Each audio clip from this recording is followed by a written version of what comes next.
This is Navigating the Middle Market, a podcast by Pitcher Partners that tackles the make or break moments every successful business leader faces when taking your business to the next level.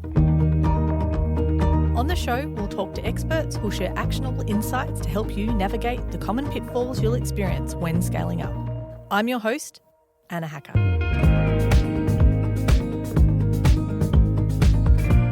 Today we're chatting with Ruth Callaghan. Ruth is the Chief Innovation Officer at Purple, an integrated communications consultancy based in Perth.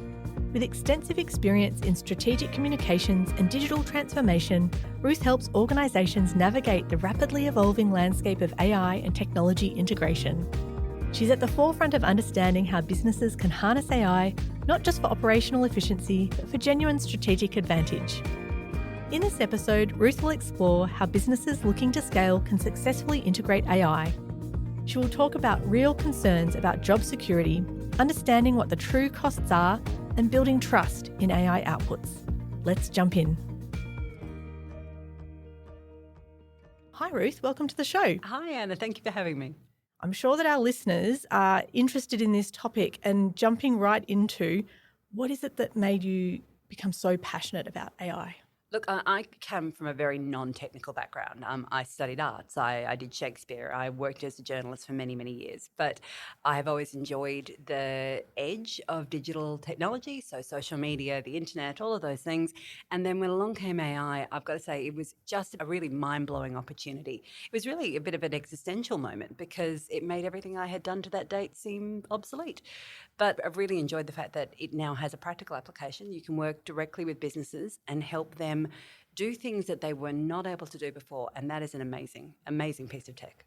Now, you said that making everything that you did before obsolete. Now, I'm sure that as you've been working through this, you found that that's not quite the case, even though it might seem initially. This is true. So ChatGPT is about 3 years old now, so it's just about to have its birthday. But when I was first introduced, I genuinely went through that moment of going, what have I done with my life? I've spent all this time learning skills that it can be replaced with so quickly. Now, that's obviously not the case. It can do a lot of things very, very fast.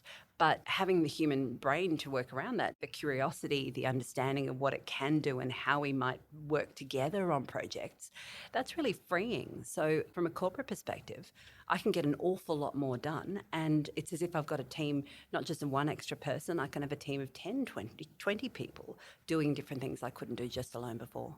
But not controlled just by robots. It still needs a person involved. I very much believe that the human makes it smarter. That's something that I think a lot of people really struggle with because they don't feel smart when they use it. They look at it and go, I'm not actually as clever or fast or rapid, or I couldn't do it in the 3 seconds it takes it to do stuff. But once you get past that, it's actually an amazing way to build your own skills. And so then for businesses in growth mode, what's the biggest misconception you've encountered about AI integration? I think a lot of people, partly because of that concern we've talked about, tend to say, it's just another tool. And look, I can see why you might look at technology and go, it's just another tool. It's like another platform, another product. But it's a bit like saying electricity. It's just another utility. You know, the things that you can do with it are not bound by anything else. So what we can do today will change tomorrow. What it can do now, 3 years after its inception, compared to where it was, is a phenomenal leap forward. But if you aren't prepared to change alongside it, then you can have a really almost archaic view of what a ChatGPT can do.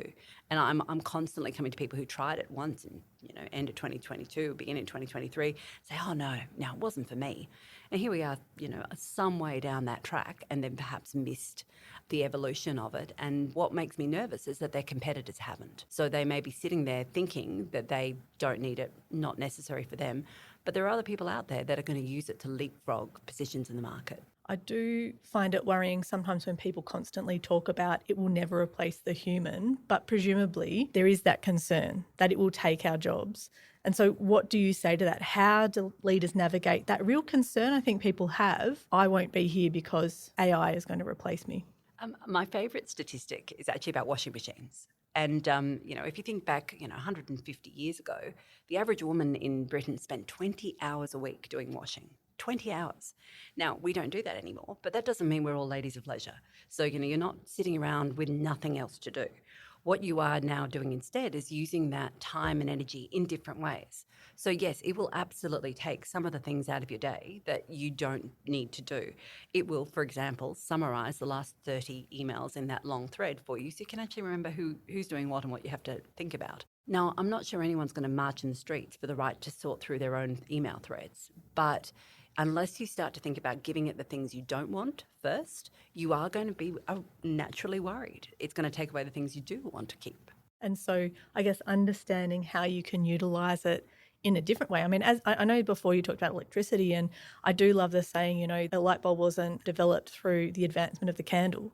It sounds a bit like that. We can't think in the old way. We have to completely shift the way we think about what our jobs are going to look like in the future and not be scared of that. 100%. And I think one of the challenges for implementation in a business is actually that we don't tend to think about our jobs as a series of tasks.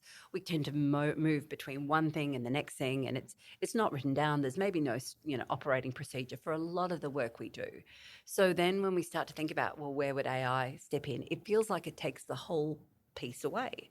But if you actually think, well, most of my day is spent answering emails, responding to emails, summarizing something, taking the thing I wrote yesterday and rewriting it in a different way, copying and pasting and scheduling and all of those things. Now, if it takes those things away, that gives you the opportunity to step back and actually spend more time thinking about the business, thinking about what you're trying to achieve, and using the tools to really accelerate the way that you would like to be working, but usually can't for a lack of resources.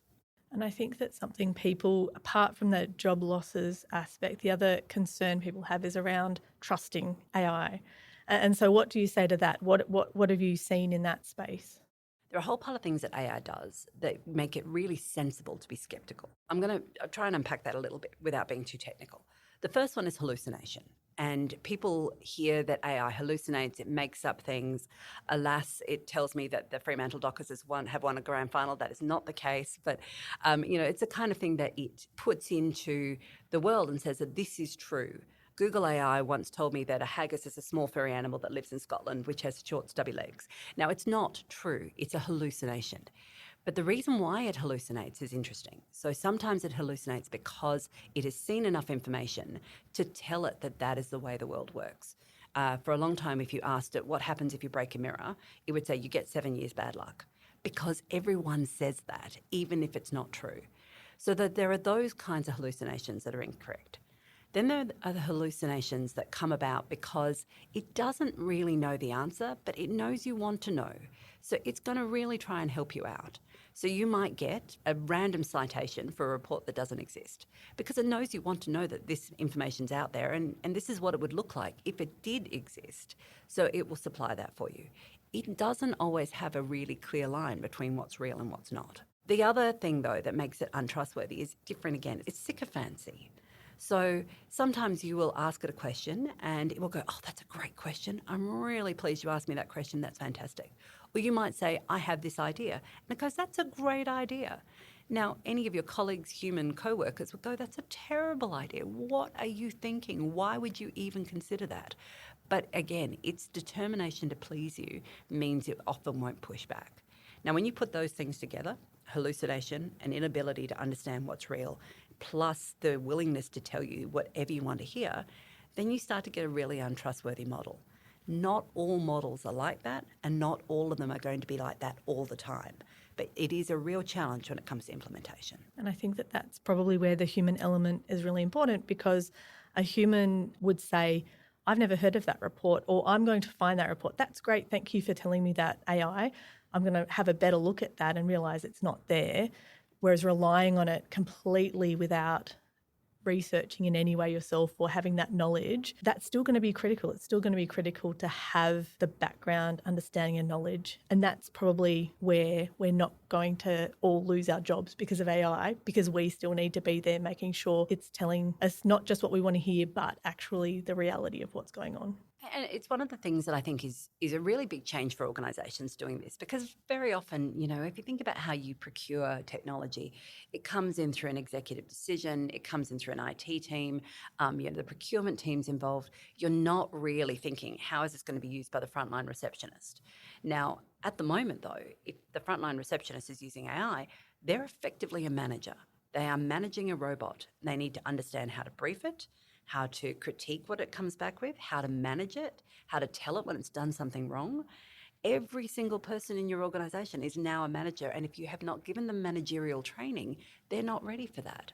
So it is, again, a really different shift to the way that we have to think about this particular technology compared to all the other things that we're used to.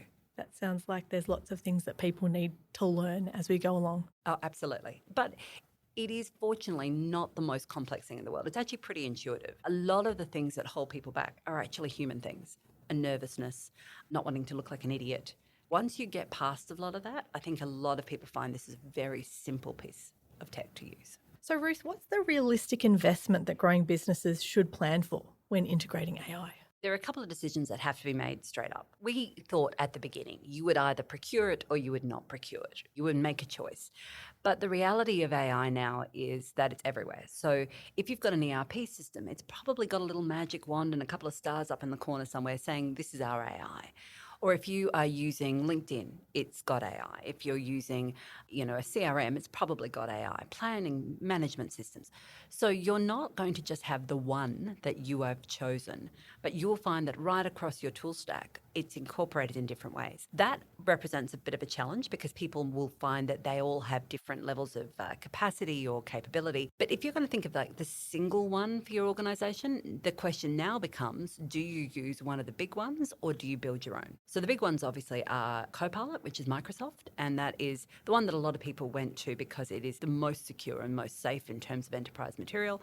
It's not the most powerful, and that is a challenge for some organisations. The second biggest one is to go to ChatGPT. Now, you will probably find that in most cases, people are using ChatGPT anyway, regardless of what you procured, and they're probably using the free, less secure version, which is a high degree of risk for any organisation. To have ChatGPT for business, a paid level, isn't huge, and we're talking $30 per user per month, and that's about the same for Copilot as well. These are not massively expensive things. You can pay more for an enterprise level, which will give you more skills, but a lot of businesses can buy in at a pretty cheap price for what you're getting. The other third big one is Claude. Now, Claude is backed by Amazon, but it's also a company called Anthropic. Now, it sounds crazy that you have all these different choices, but each of those has different sets of skills, and they're better than humans sometimes and not other times. So there's some really good research that came out a little while ago that looked at what all the different tasks are for real-world use of GPTs and how do they perform. I'm sad to say that Copilot by itself doesn't necessarily hit the grade in a lot of those, but in some of them, ChatGPT was better than a human. Some of them, Claude was better than a human. Some of them, all of them were better than a human. But if you are trying to make this decision for yourself, you really need to go, what's the task that I need it to do? Do I need it to be a procurement officer, for example? Do I need it to be my marketing team? Do I need it to really supplement the way that we do our sales calls? And then find the model that's going to work for you in that situation. One model is definitely not one size fits all. And so it's not just one size fits all, but they have such different strengths. You need to understand what you need it for and therefore what you're going to expect from it. Having used all of the ones that you've listed, they absolutely are very different. I remember asking ChatGPT to create a photo image of my dog, and it did this amazing job. It looked so beautiful. And then I did the same thing with Claude, and it was a stick figure. I don't use Claude for images, but I use Midjourney for images, which is again a completely different platform. Now, no business wants to have to procure 20 different platforms to get best in class. So you do have to make some compromises, but you might be thinking about, instead of saying, well, we'll have one enterprise thing that everyone's going to have, and then put in really tight rules about you can't use it and you can't use it and you can't use it. Instead saying, well, in this team, for example, where you're using financial data, it's really critical that we have the best-in-class financial data model, which is probably Claude at this moment. But this team over here, which is going to be doing marketing, internal comms, you are quite comfortable using Copilot. HR, we really need you to have something which is particularly secure, and we're actually going to get you just to work inside the ERP system. So there really has to be the strategic discussion that takes place. What is it that people do all day? What skills and capacities do they need to build that? And then how do we build the model and training around that so that they're not lost and making guesses? That's really interesting that you're saying different parts of a business would use different AI tools. And so are you seeing that? I am. I've got to say, IT teams hate it because they do find it really challenging to then do the training and do the modeling. But you have to make some compromises here. And so is your compromise, we're not going to have best, we're just going to have good enough because it's easy. Or we're going to have the compromise, it's going to be harder, but we're going to have a better tool in place than many of our competitors. And that is a big question that leadership has to grapple with.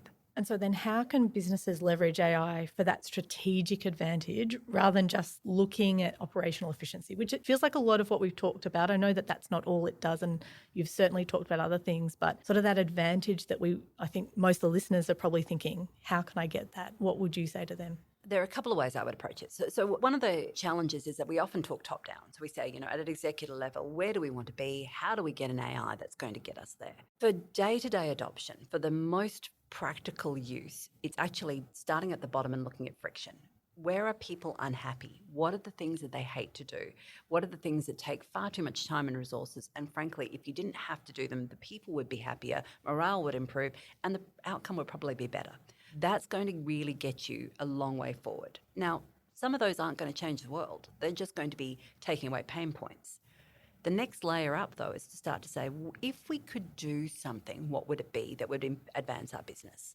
So I've got a manufacturing client, for example, and we've spoken about procurement. Now, they have any number of suppliers that supply different widgets in different ways, and they have all got different terms. So somebody's 90-day payment, somebody's 40-day payment, somebody's you get a certain price for $2,000 and then it's a different price for $5,000.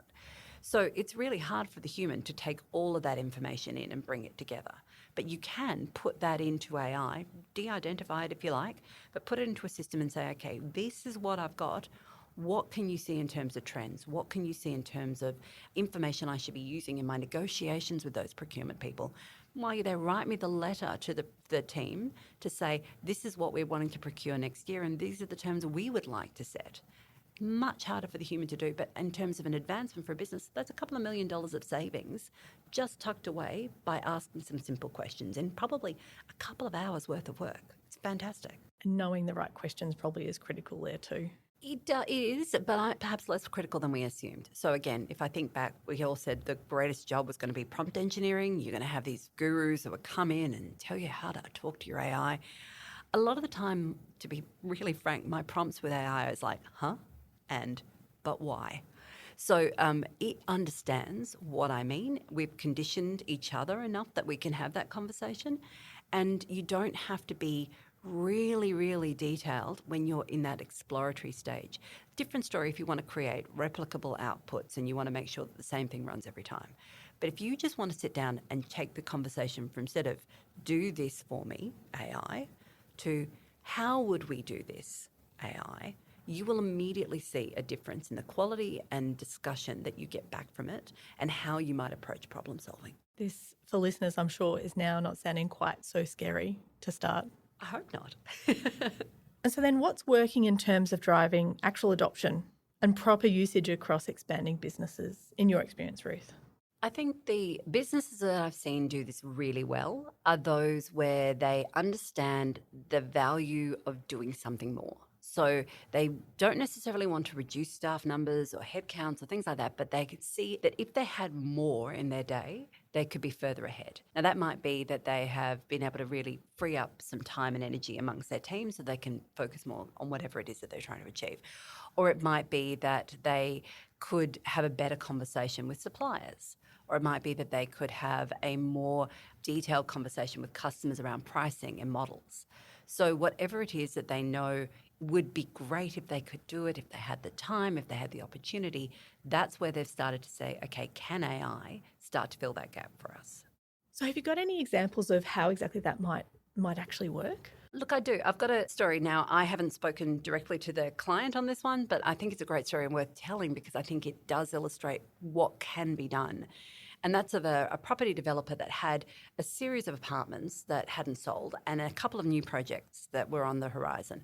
But the list that they had of potential buyers was really not that good. It was a bit outdated and people had moved. They may have already bought an apartment they didn't know.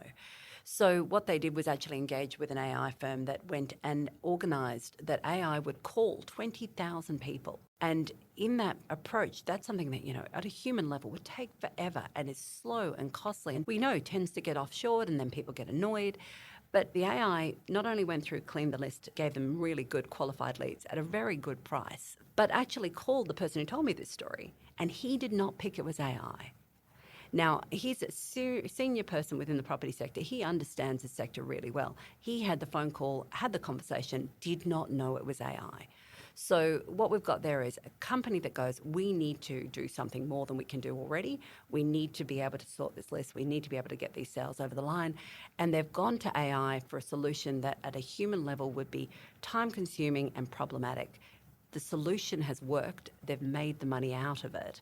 And that at the same time, they've not undermined their reputation. They've not undermined their relationship with customers. So it is an indication that sometimes people go, oh, well, I don't think we could use AI for. Maybe you could. Maybe you could. Maybe you need to test it a bit. Maybe you need to be thinking about what could go wrong. But you'd be surprised at how many things AI can actually achieve that once you see those kinds of examples. It's an amazing out-of-the-box sort of idea. Probably not actually that out of the box. It's probably a really common thing that AI does now and we don't even realise it. It has made me question a lot of the phone calls I receive. But I mean, this is where we talk about how far it's come along. You could pick a photo because it had 6 fingers and the voices sounded robotic. That is no longer the case. And the capacity for AI to respond in a different language, for example, if you ask it a question in Chinese, or to give you material that it would take hours to sift through. That really can be valuable if you can identify these are the things that people are annoyed by in my organisation or my customers would really like. You can start to see where AI can at least experimentally fill those gaps. So can you share Purple's own AI integration journey? We're a communications agency. A lot of what we do is very traditional in terms of comms. We do crisis work, we do reputation work, and then we do AI work, which has really come about because the front line for a lot of these technologies is often the communications, marketing, sales teams, as well as the C-suites. So when we're providing advice to boards or executives, we're talking to them about the governance approach, and when we talk to marketing teams, we're talking about the application approach. So we started off very early, within a couple of weeks of ChatGPT launching. We gave everybody a policy, we gave them some guardrails, but we also said go off and play because we decided that it was going to be far better for us to understand what might be coming over the horizon. Now, in that time, we were also beginning to see some competitors falling over. And I think that's one of the industries that's going to be most affected is when you look at people who maybe were once paid to write your social posts. Well, ChatGPT is going to write your social posts now. So there are a lot of precarious parts of the workplace unless you're ahead of this wave. So we thought that was really critical. We gave everybody Copilot for a year. We ended up pulling back on Copilot because it wasn't up to the standard that we wanted. And then we went to giving everybody paid ChatGPT. And we're also fortunate that we're part of the WPP global network. So we also have access to a really high-end network called WPP Open, which provides a lot of security. So if we're doing complex client work and we need to be working in a really secure environment, we can do that there. It does fantastic creativity work as well. But how many different platforms have I mentioned? I think that's 3. We get everybody to use Perplexity. If you're listening, perplexity.ai. This is definitely the additional app you want. So perplexity.ai we use for search and for research, and it's phenomenal. It's as good as many, many paid research platforms, and it's either free or very low cost. We teach people how to use image generation. We teach them how to do video generation from imagery. And all of those pieces come together so that if a client says, how can we do X? We can say, this is a platform you might use. Here's a prototype that we might work with. And we can now make sure that the work we deliver is the strategic work and supports their goals rather than trying to chase down work that now can be replaced very quickly by AI. It's sounding like you absolutely are an expert in this area. And so it's not sounding very complex, but I'm assuming that sometimes people are worried, am I just adding complexity, or how can I really solve for a problem or an issue? How do you help clients determine that? Is it just going to make things more complicated? I think people do worry about complexity, but they also worry about wasted effort. So they don't want to be hitting their head against the wall trying to get Copilot to do them something that's just not within its capacity. So sometimes to simplify things is just to say this is what it can do and this is what it can't. Now that is unfortunately an ongoing conversation. One of the best leaders in this field, Ethan Mollick, calls it the jagged frontier. You don't know what the frontier of AI is. And sometimes it can do really, really complex things. It can solve molecular level equations. But if you ask it how many R's are in the word strawberry, it can't tell you. And it can't tell you consistently. It'll tell you there's one R in strawberry or 5 R's in strawberry. And it makes no sense to people that something can be as powerful as it is and yet not be able to do that really simple task. So I find that to simplify complexity, the best way is to understand what you've got and to understand some of its weaknesses, recognizing that those weaknesses will change over time. And again, when we first spoke around the need still for people's input, that sounds pretty critical, because you and I can look at the word strawberry and work out how many R's there are and know that it's wrong and push back and say, huh? As you said, I'm going to use that actually as my next prompt. Huh? It goes a really long way. And yet it is really confounding that you go, how can it not do this simple thing? I'll tell you, one of my favourite tests is working on incentives and disincentives for AI. And this is asking it to do a really relatively simple task in 50 words, which it actually struggles to do. It often cannot count 50 words in the same way I can't count the letter R. So you can offer it different things. I'll give you a $200 tip if you do this well, or I'll be your friend if you do this well, or your mother won't like you if you do this badly. So people have done a number of tests around this, and it does alter performance. Now, it's not 100% replicable, so you can't say every time I offer it Taylor Swift tickets, I'm going to get the best result. But the fact that you can influence the way this technology performs with those kind of really human positions is, again, part of the weirdness that you have to get through. So it is a weird tech, but the more you have exposure to it, the more you understand its weaknesses and its strengths, the less fearful you will be. That's actually a bit scary that that's something that it's worried about, but also kind of sweet, maybe? I'm not sure. It is a little sweet. I do like the fact that sometimes I would just say, look, I'm not really happy with what you're doing. Could you just take a deep breath and calm down and try it again? Now, that is absurd. I would never have that conversation with Excel, but it does work to sometimes reset the thinking and it will perform better. So you may feel a bit awkward doing that, but just having the conversation going, are you really sure? Have you really thought this through? Can you go back and think of it? In the same way that you might with a junior graduate in your team, having that process also resets the relationship that you have with it as well. And so for listeners that are thinking, okay, I'd like to start, but what does that competitive advantage look like? I'm a business, I'm growing, I'm in a growth phase, I'm thinking about AI integration. What will this look like in 2 to 3 years, that competitive advantage? You might find it easier to start thinking about this from a competitor's perspective than from your own. If my competitor had an extra 5 members on staff, what would I do?